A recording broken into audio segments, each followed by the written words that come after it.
ગુજરાતમાં કાળઝાળ ગરમીએ અનેક નાગરિકોને સકંજામાં લઈ લીધા છે, જેમાં નાગરિકોનું જીવન અસ્તવ્યસ્ત અને પ્રભાવિત જોવા મળી રહ્યું છે।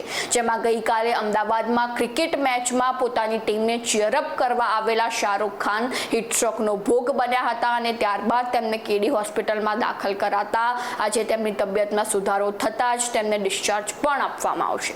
નમસ્કાર, ગુજરાત જો ટીવીની સાથે હું છું મેક્ષુ ઠાકર। અભિનેતા શાહરૂખ ખાને અમદાવાદ ખાતે હીટસ્ટ્રોકને લીધે ડિહાઇડ્રેશન અને લૂ લાગી જતા કેડી હોસ્પિટલ ખસેડવામાં આવ્યા હતા અને તેમની તબિયત લથડતા જ પત્ની ગૌરી ખાન અને કોસ્ટાર અને આઈપીએલ ટીમ કોલકાતા નાઇટ રાઇડર્સની પાર્ટનર જુહી ચાવલા પતિ જય મહેતા સાથે બુધવારે રાત્રે હોસ્પિટલ પહોંચ્યા હતા અને શાહરૂખ ખાનને મળ્યા બાદ જુહી ચાવલાએ મીડિયાને જણાવ્યું હતું કે શાહરૂખ ખાનની તબિયત ઘણી સારી છે અને તે સ્વસ્થ પણ છે। તેમજ તેમણે એમ પણ કહ્યું હતું કે રવિવારની ફાઇનલ મેચમાં અભિનેતા પોતાની ટીમને ચીયર કરતો જોવા મળશે। મંગળવારે અમદાવાદ ખાતે કેકેઆરે હૈદરાબાદ સનરાઇઝર્સને હરાવીને ફાઇનલમાં પ્રવેશ મેળવ્યો હતો અને શાહરૂખ પોતાની ટીમને ચીયર કરવા આવ્યા હતા।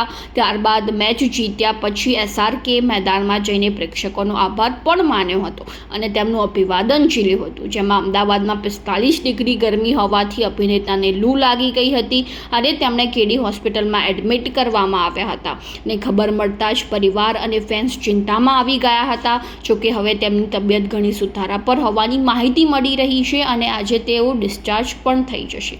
તો આવી જ નવી માહિતીને જાણવા માટે ફોલો કરો જો ટીવી મેક્ષુ ઠાકર।